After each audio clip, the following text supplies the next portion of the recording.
Alright, let's get right into it. In Assassin's Creed Mirage, you don't have that many powerful weapons or abilities, so you become heavily reliant on your tools. But fortunately, Bass Sim has an arsenal of the best tools in Assassin's Creed history. I'm going to show you how to select the best and slot upgrades for all your tools. So after you graduate from Assassin's School, you are given a throwing knife. You'll notice right away that it does very little damage, but eventually realize that you're just bad at aiming. Either way, it does get stronger with upgrades, though not by much, and it's not your priority. After killing your first target, you'll be able to unlock a second tool in the shed. I highly recommend getting the smoke bomb. It is the most powerful tool at your disposal.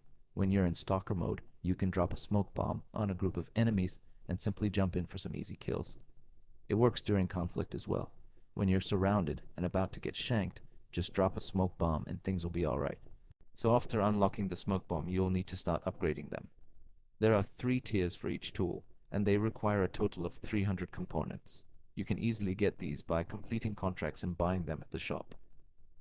Each contract gives you 45 components, and some of them reward you with skill points as well. And for the smoke bomb upgrade, you're going to want the durable smoke for tier 1. Don't worry about maximizing capacity, as you can already kill like 10 guys with just one bomb. Later on, when you unlock the second tier 1 upgrade, you can go ahead and carry more. And for the second tier, they're all pretty good depending on the build. The choking fumes actually does quite a bit of damage, but it is kind of redundant, as once you drop the bomb, you'll kill everyone anyway. I like to use the healing vapor because I'm not as stealthy as I think I am and often end up in combat, so dropping one of these allows me to drag the fight out longer than I should. You can also use the silent blast. This one is actually pretty cool, as it affects civilians as well. You can drop it on some guards on the streets, kill them, and it won't trigger your notoriety. Other than that, there's no need to use this when you're clearing base. For the last tier, the mind wipe is an interesting one.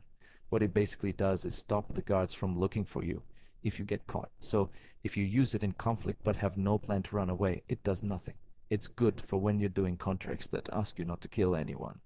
So other than that, you should just go with the flammable smoke, since it can set enemies on fire if there's like an oil jar or a candle or a torch nearby. The problem is, if you use this upgrade, it won't be compatible with the silent blast because it's always going to make noise. So I recommend the choking fumes with this one for double damage. There are many contracts that reward you with skill points, so completing them all will give you enough to unlock your third tool. For this one, I recommend getting the trap. If anything could come close to the smoke bomb, it would be the trap. It is essentially your second set of smoke bomb that comes with a knockback effect. What it does is stun your enemies and give you enough time for a dramatic entrance and perform a theatrical massacre, killing them one by one while they are on the ground saying ouchie. It's really good in conflict as well. When you're outnumbered, just drop one of these and bounce them off you. It's not as fast as the smoke bomb, as you kind of have to wait for it to trigger, but it can still turn the fight around. For the first tier, I recommend the extended range. You can get the extra capacity later on when you unlock the skill for it. The only good upgrade for second tier is the wide burst, as it gives you more area effect. The whistle trigger looks cool when you pull it off, but it's very situational. In most cases, you don't really need to wait that long to set it off. Besides, it's super clunky in combat, so I don't recommend it. On the last tier, you're going to want to use the lingering knockdown, as it stuns enemies longer. Don't be fooled by the deadly blast, thinking just because it explodes in flames and looks pretty, it must be better. It's not. This upgrade does insignificant damage and you lose the stun effect.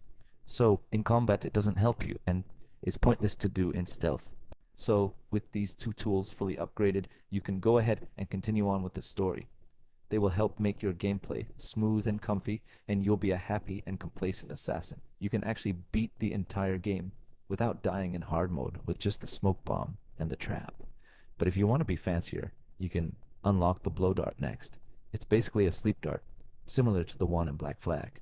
It's fun to use and works best when you have an enemy far away, but need to deal with the one in front of you first.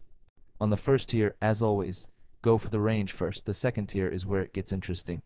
The Cloud Impact upgrade is actually pretty broken. Ignore the area effect, as it's not a big deal. You're going to use it against the fat-ass armor dude. You know, the one that you can't hit with the sword? Yeah, that guy. You can't hit him with the dart either, but the cloud will put him to sleep anyway, so don't waste it on 2 or 3 regular enemies. Save the sleep dart for the elite. Combined with the deep slumber upgrade, it's a guaranteed kill. The berserker dart is alright, but personally I don't like watching enemies doing my job for me, so I almost never use it. As for the noisemaker, you can go ahead and ignore it altogether. Compared to what you already have, this tool is next to useless. I mean, sure, the daze effect on tier 3 is okay, but the trap does that way better. It's got a wider range, but for what? Are we fighting an army? No, not yet anyway. The fear effect looks funny, but it's pretty pointless. You don't want your target to run away from you. It's not like you have a bow and arrow. And for the throwing knife, as it's your only range weapon, you'll want to upgrade it to max as well. But in the early game, it's not a priority, as you'll be doing a lot of hidden blade kills anyway. For the second tier, always take the poison knife, as not only it does more damage, it stuns your regular enemies. Take the armor piercing for tier 3. This one helps you deal with elite enemies. So that's about it. I hope this helps with your decisions when upgrading your tools. I'll be making a build guide with all the outfits and weapons next, so stay tuned for that.